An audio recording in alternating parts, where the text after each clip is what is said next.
Rulership in geographical Syria.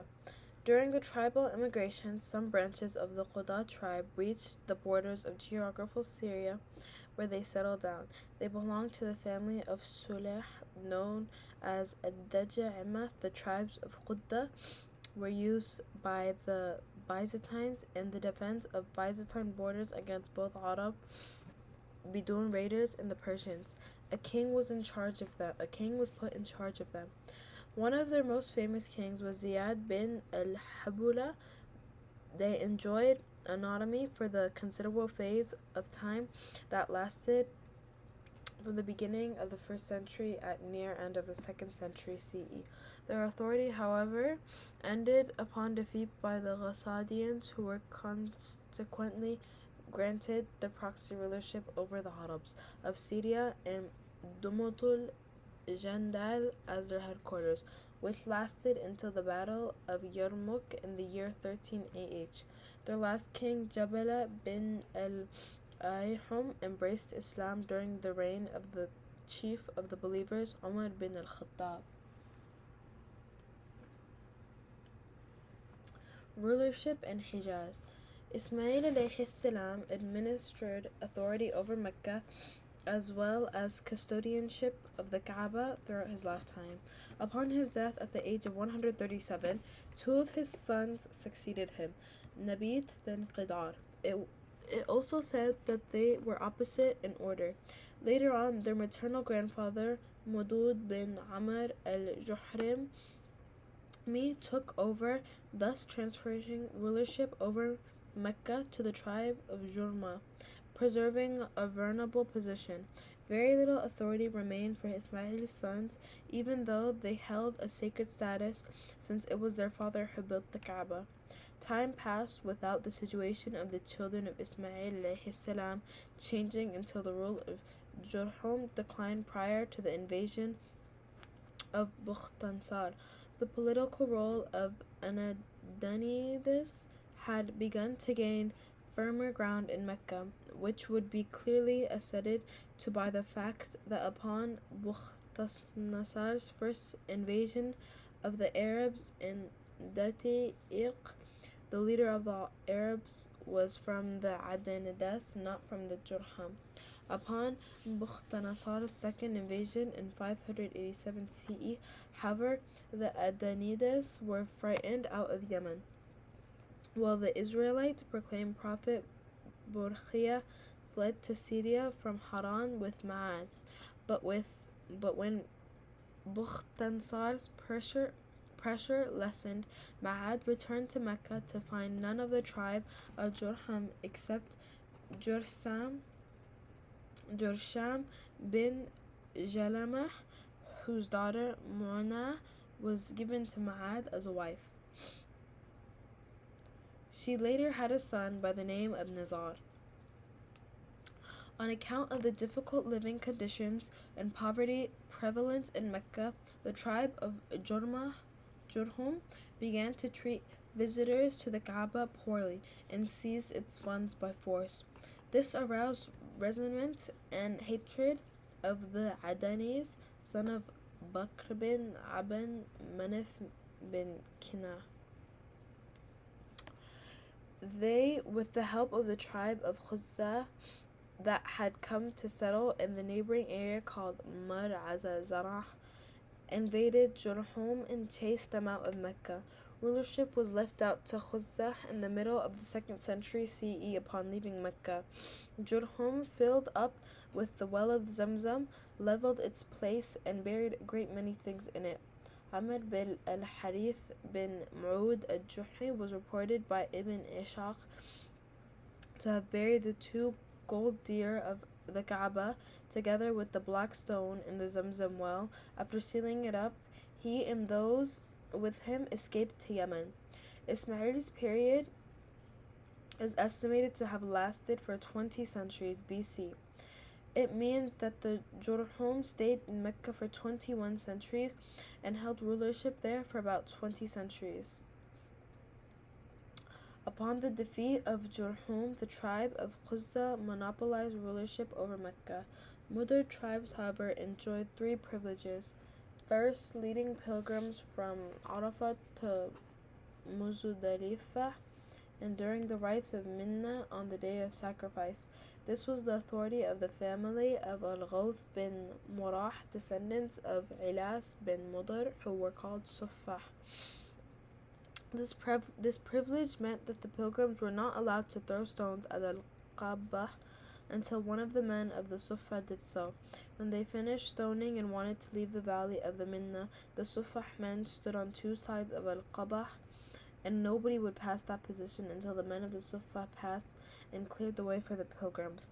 When the Suffah perished, the family of Sa'ad bin Zayd Manat from the Tamim tribe inherited the responsibility. Second, Arafah leaving the Mina and the Muzdalifah on the morning of the sacrifice, and this was the responsibility of the family of Adwan. Third, postponement of the second month, and this was the responsibility of the family of Tamim bin Adi from Bani Kinna. Khuza'ah reign in Mecca lasted for 300 years, during which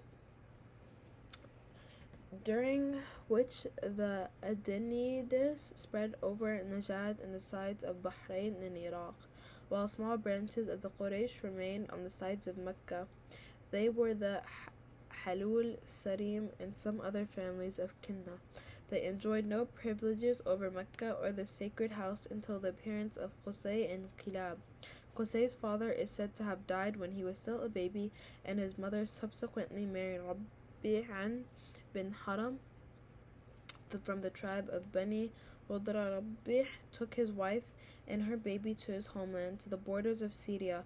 Which Qusay became a young man, he returned to Mecca, which was ruled over Hulayli bin Habasha from Khuzza, who gave Qusay his daughter Hubbah as wife. After Hulayli's death, a war between the Khuzza and the Quraysh broke out, resulting in Qusay taking hold of Mecca and the sacred house. The reason for this war has been illustrated in three versions. First, due to influence and multiplicity of offspring, increase in his property, and exaltation of his honor after Hulay's death, Qusay considered himself more entitled than the tribes of Khuzza and Bani Bakr to shoulder the responsibility of rulership over Mecca and custodianship of the sacred house. He also advocated that the Quraysh were the chiefs of Ismail's descendants.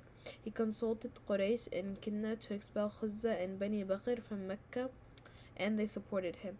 Second, the Khuzza claimed the Hulayl requested Qusay to hold custodianship of the Kaaba and rulership over Mecca after his death.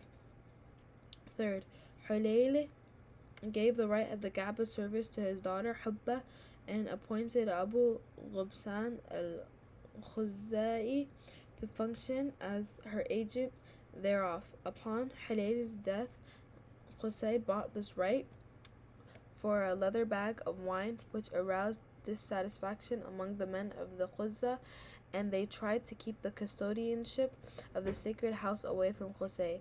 The latter, however, with the help of the Quraysh and the Qinah, managed to take over and even expel Quzza completely from Mecca.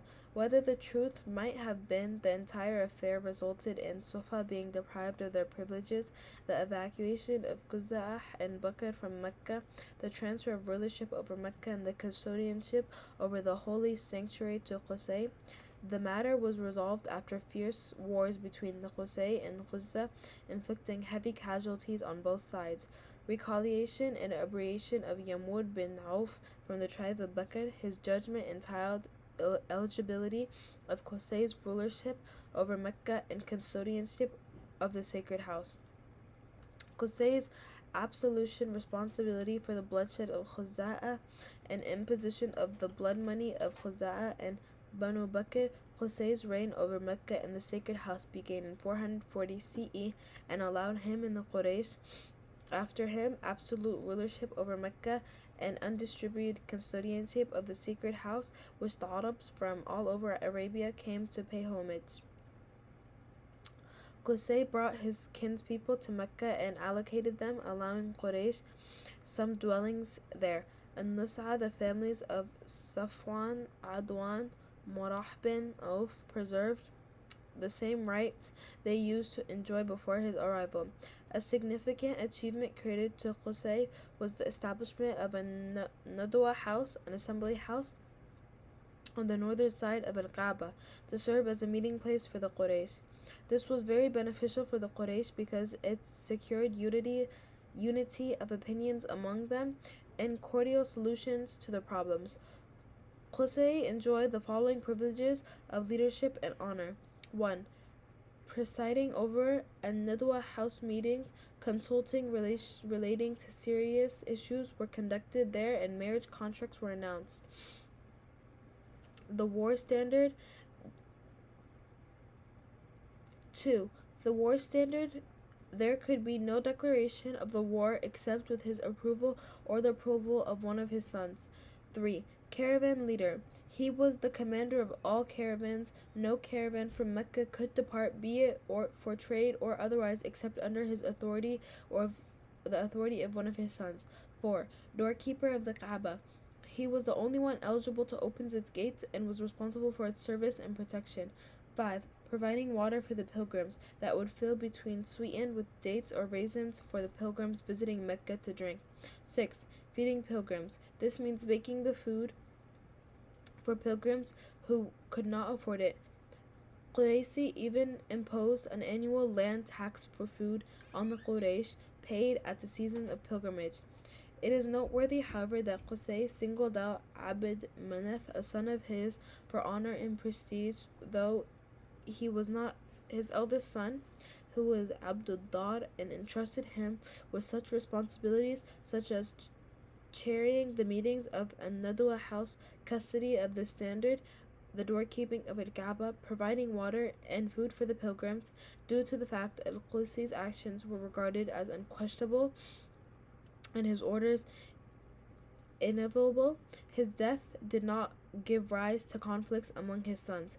However, no sooner had Abdul Manaf died, fierce infighting began between his sons and their cousins and the sons of Abd-Dar, which would have given rise to further conflicts and strifes among the whole tribe of the Quraysh had it not have been for the peace treaty. Thereby the posts were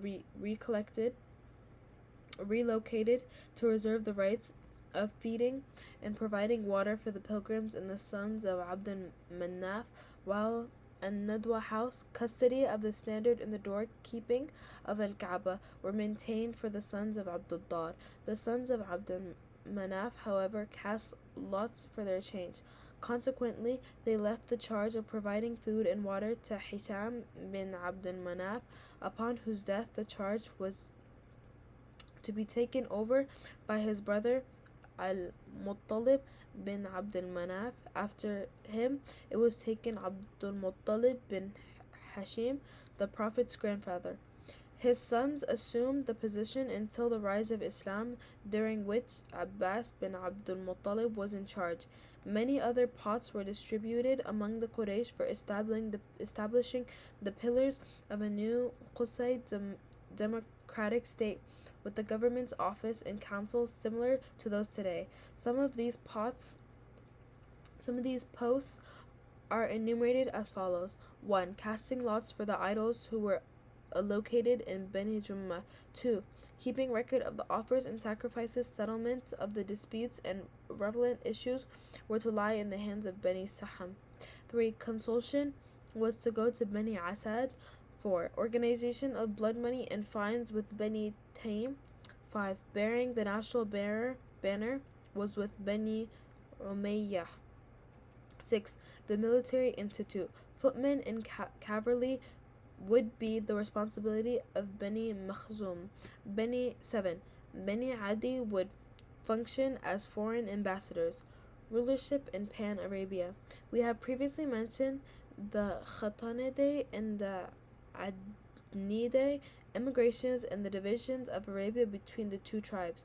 The tribes dwelling near Hira were subordinate to the Arabian king Hira, while the dwelling in the Syrian deserts were under the domain of the Ghassanids and dependency that it was in reality formal rather than actually. However, these livings in the far off desert areas enjoyed full autonomy. These tribes, in fact, had heads chosen by the whole tribe, which was a demi government based on tribal solidarity and collective interests in defense of land and property. Heads of tribes enjoyed dictatorial privileges similar to those of kings and were reindeered full obedience and subordination in both war and peace. Rivalry among cousins for rulership, however, often drove them to outdo one another in entertaining guests, affecting generosity, wisdom, and chivalry for the sole purposes of outranking their rivals and gaining fame among people, especially poets, who were the official spokesman at the time. The head of the tribe and his chief had special claims to spoils the war, such as 1/4 of the spoils, whatever he chose for himself or found on his way back, or even the remaining undivided spoils.